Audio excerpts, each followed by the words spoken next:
Nous allons essayer de garder le hamburger et les frites de McDo pendant une année entière en les remplissant complètement d'époxy. Voyons si ça marche. Nous avons acheté un sac contenant un hamburger frais et des frites savoureuses chez McDonald's et l'avons ramené à la maison.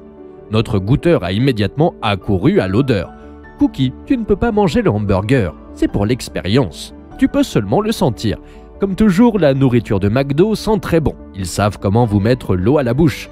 Nous avons eu le hamburger habituel avec une escalope, une tomate, des herbes et des sauces. Il sera intéressant de le goûter dans un an. Pour commencer, nous avons besoin d'un cadre pour le remplissage que nous allons fabriquer à partir de ces plaques acryliques. Et toi, qu'est-ce que tu fais? Waouh, je me suis retourné et ces bouches affamées ont mangé la moitié d'un burger. Vous êtes une équipe de rêve. Bon, qu'est-ce qu'on fait maintenant? On est retourné au McDo et on a pris un autre burger. Cette fois, on a enfermé ces deux affamés dans une pièce. Et donc, nous allons avoir besoin de ces plaques acryliques de 2 mm d'épaisseur. Les côtés sont aussi plats et transparents que le verre, ce qui nous permet d'obtenir les mêmes bords lisses et de contrôler visuellement le processus de coulage. D'abord, nous devons mesurer le diamètre du burger. Il est d'environ 10 cm. Mais nous devons en prendre plus, et nous mesurons le chiffre chanceux de 13 cm. En posant la règle sur l'assiette, on fait des coupes les plus profondes dans le plastique avec un couteau de bureau. Ensuite, posez cette découpe sur le bord de la table et exercez une pression pour casser l'assiette en 2 morceaux.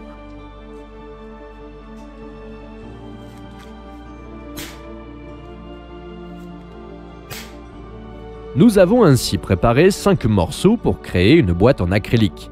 Nous prenons les gants en caoutchouc pour ne pas laisser de traces de doigts. En coupant un morceau de scotch, nous fixons toutes les pièces ensemble pour obtenir le récipient souhaité.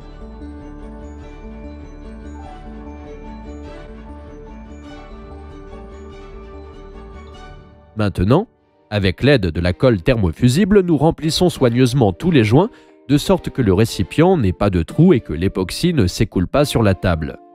Le résultat est que nous avons un petit aquarium pour le burger. Et pour les frites, nous en avons fait un encore plus petit. Maintenant, c'est l'heure de la résine époxy. Elle se compose de 2 éléments, la résine claire elle-même et le durcisseur. Il est nécessaire de les mesurer dans les bonnes proportions. Nous utilisons donc une balance chinoise précise. Versez 50 g de durcisseur et 2 fois plus de résine. Maintenant, vous devez tout mélanger soigneusement, sinon la résine ne se transformera pas en plastique. Nous plions un morceau de fil de cuivre plusieurs fois et obtenons un tel embout de tournevis qui servira de mélangeur.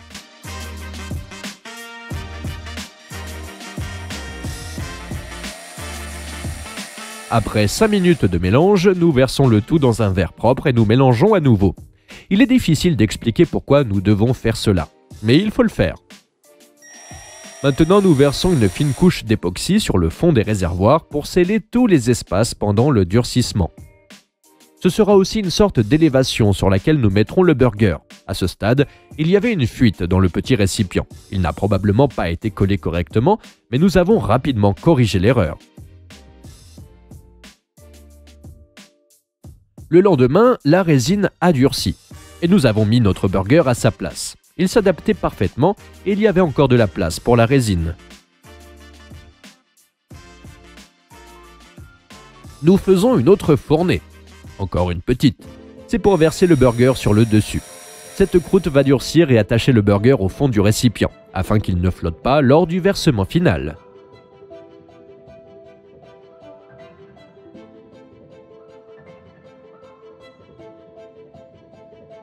Nous faisons la même chose avec les pommes de terre et les laissons toute la nuit. Au matin, la résine a durci et le burger semble tenir le fond du réservoir.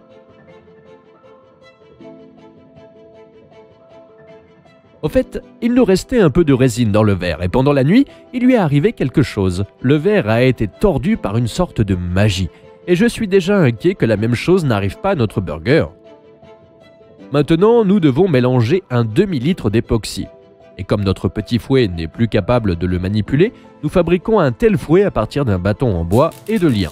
Mélangez bien en essayant d'éviter la formation de petites bulles et trempez enfin notre burger.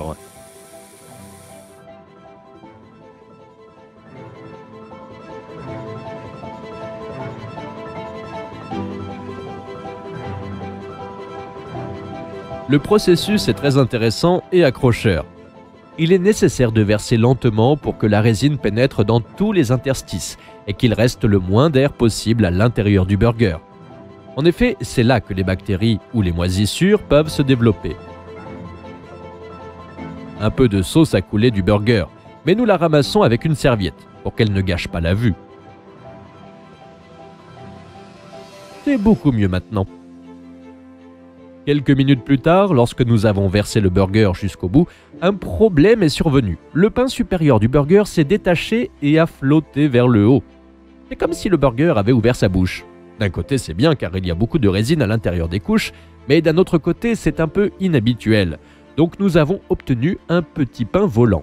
Puis on l'a remis en place et on a pressé le couvercle avec les poids. Mais les problèmes ne se sont pas arrêtés là. La résine a commencé à devenir très chaude à cause d'une réaction chimique. Et certaines parties du burger ont commencé à bouillir, libérant des bulles. Je ne connais pas exactement le résultat, mais nous verrons bien. Remplissons les frites et laissons-les pendant 2 jours. Nous avons décidé d'utiliser le reste de la résine pour enrober cette fraise afin qu'elle ressemble à un caramel de sucre autour d'elle. Je me demande ce qui va lui arriver à l'intérieur d'une telle coque. Nous étalons les feuilles et les laissons sur la table jusqu'à ce que la résine durcisse.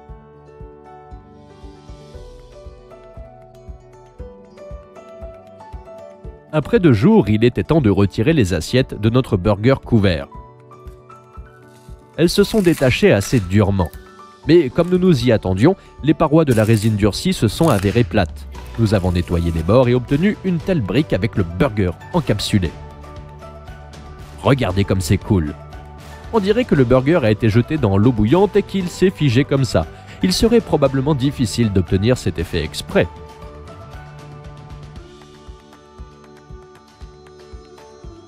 Les frites, contrairement au burger, étaient fermement fixées au fond et ne flottaient pas. Et donc l'expérience a commencé. Le burger est enfermé dans une brique de plastique transparent et personne ne sait ce qu'il deviendra dans 1 an. Mais ensuite, on l'ouvre et on le goûte. Peut-être que des bactéries commenceront à s'y développer et qu'elles mangeront tout le petit pain et l'escalope dans ce laps de temps.